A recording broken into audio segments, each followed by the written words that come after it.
नमस्कार, मैं हूं आपके साथ नम्रता। पिछले 63-64 दिनों से दिल्ली की सीमा के पास किसान डटे हैं और केंद्र सरकार पर दबाव बना रहे हैं कि नए कृषि कानूनों को वापस लिया जाए।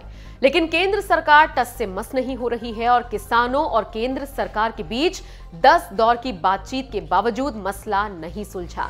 उसके बाद किसानों का 26 जनवरी को प्रदर्शन हिंसक हो गया और किसानों ने दिल्ली में घुसकर कानून व्यवस्था की धज्जियां उड़ा दी और उनकी इस हरकत से कम 2 लोगों की मौत हो गई और लगभग 300 से ज्यादा दिल्ली पुलिस के जवान और अधिकारी घायल हो गए।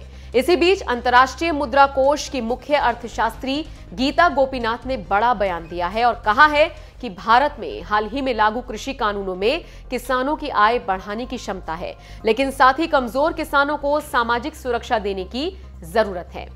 गीता ने आगे कहा कि भारतीय कृषि कानून में सुधार की जरूरत है। आईएमएफ के मुख्य अर्थशास्त्री ने कहा कि ऐसे कई क्षेत्र हैं जहां सुधार की जरूरत है। जानकारी के लिए बता दें कि भारत सरकार ने पिछले साल सितंबर में 3 कृषि कानूनों को लागू किया था और इन्हें कृषि क्षेत्र में बड़े सुधारों के रूप में पेश किया गया, जो बिचौलियों को दूर करेगा और किसानों को देश में कहीं भी अपनी उपज बेचने के लिए आजाद करेगा।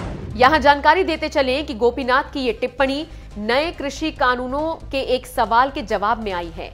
यहां जानकारी आपको ये भी देते चलें कि गीता ने आगे कहा कि ये कृषि कानून खासतौर से विपणन क्षेत्र से संबंधित है। इनसे किसानों के लिए बाजार बड़ा हो रहा है। अब वो बिना कर चुकाए मंडियों के अलावा किसी भी स्थान पर अपनी पैदावार बेच सकेंगे और हमारा मानना है कि इसमें किसानों की आय बढ़ाने की क्षमता है।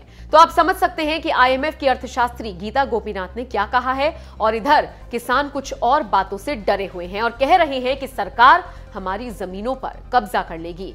इस बयान से किसानों को कुछ समझना चाहिए कि दुनिया की बड़ी संस्था कुछ कह रही है। अब देखना होगा कि गीता गोपीनाथ की बात का कितना असर होता है, लेकिन इन सब के बीच केंद्र सरकार पर तो वो कहावत फिट बैठती है कि डूबते को तिनके का सहारा मिल गया है।